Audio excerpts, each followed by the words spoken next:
vêtue, quitta sa place et avança vers le wagon suivant. Son corps oscillait avec le mouvement du train. Bientôt, elle se dressait devant sa cible, courbée sur son smartphone. Ce dernier affichait un reportage en direct du perron du 10 Downing Street. Quand l'ombre de l'inspectrice vint barrer l'écran, 2 yeux méfiants et interrogateurs se levèrent lentement à la rencontre des siens. Et elle vit s'y allumer une lueur de reconnaissance. Elle prononça son nom complet et dit « Je vous arrête pour le meurtre de... » avant d'être interrompue une fois de plus. « Si vous remarquez quoi que ce soit d'inhabituel, signalez-le au personnel de bord ou envoyez un SMS à la police britannique des transports au 61 016. On gère. C'est vu, c'est dit, c'est réglé. » Prologue, 2-5 septembre 2022. Phil se pencha en avant sur le banc de jardin et sentit un frisson lui parcourir le corps. Il était 8h moins 20, le soleil se couchait déjà et les soirées commençaient à rafraîchir. La haie de Troen, haute et parfaitement taillée, projetait son ombre rectiligne à travers la pelouse que son père avait tondue en bandes impeccables quelques jours plus tôt. Des profondeurs du bassin nénuphar, Grégory, le vieux poisson rouge allitératif, remontait de temps à autre à la surface pour souffler des baisers indifférents dans sa direction de ses lèvres bulbeuses.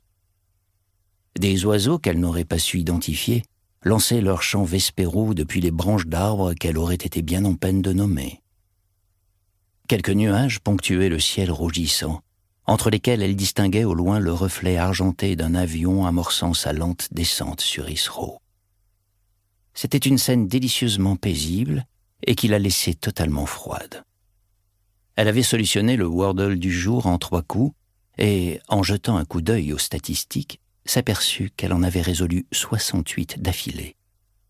Ce qui signifiait que ce vendredi 2 septembre, cela faisait 68 jours qu'elle avait quitté l'université. 68 jours depuis que son père était monté à Newcastle dans la nouvelle Toyota dont il était si fier, avait entassé ses affaires à l'arrière et l'avait emmené pour de bon, loin de la maison insalubre, moisie et infestée de rats, où elle avait passé l'année la plus heureuse de son existence. Loin des 6 amis, dont le comportement horripilant, les conversations inintéressantes et les manières répugnantes lui manquaient plus qu'elle ne l'aurait jamais imaginé. Loin de tout cela pour retrouver la maison cossue, la quiétude et le confort soporifique du quotidien de ses parents vieillissants. De nouveau, elle frissonna. 8h moins 17. Le temps semblait s'écouler avec une telle lenteur quand elle n'était pas au travail. Depuis 3 semaines, Phil travaillait 9 heures par jour pour une succursale d'une chaîne très populaire spécialisée dans la cuisine japonaise. Le resto se trouvait au terminal 5 d'Heathrow, à environ 25 km de chez ses parents. Le principal argument de vente de cette chaîne reposait sur une innovation, de minuscules plateaux de sushi qui circulaient entre les tables des clients au moyen d'étroits tapis roulants. La plupart des plats étaient préparés sur place, et Phil passait donc ses journées à émincer des légumes et à recouvrir de toutes petites briques de riz avec de fines tranches de saumon fumé. Elle avait peu à peu appris à reconnaître les différents couteaux de cuisine japonais, l'usuba à large lame utilisé pour les légumes, le yanagiba, le plus indiqué pour découper les lamelles de poisson cru pour le sashimi, le deba, plus lourd et plus épais, capable de trancher les arêtes. C'était un travail harassant.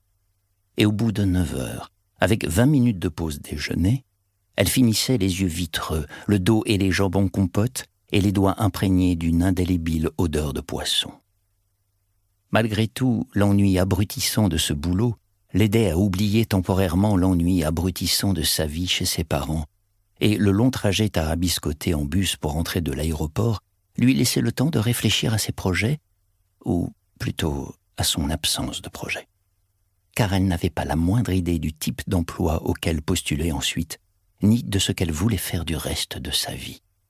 Enfin, hormis une idée qui s'était récemment implantée dans son esprit, mais qui était si intime et si audacieuse qu'elle n'osait pas la partager avec qui que ce soit, et surtout pas sa mère. Pour continuer à écouter ce livre audio gratuitement, cliquez sur le lien dans la description et vous pourrez l'écouter en entier sans frais grâce à l'essai de 30 jours d'Audible.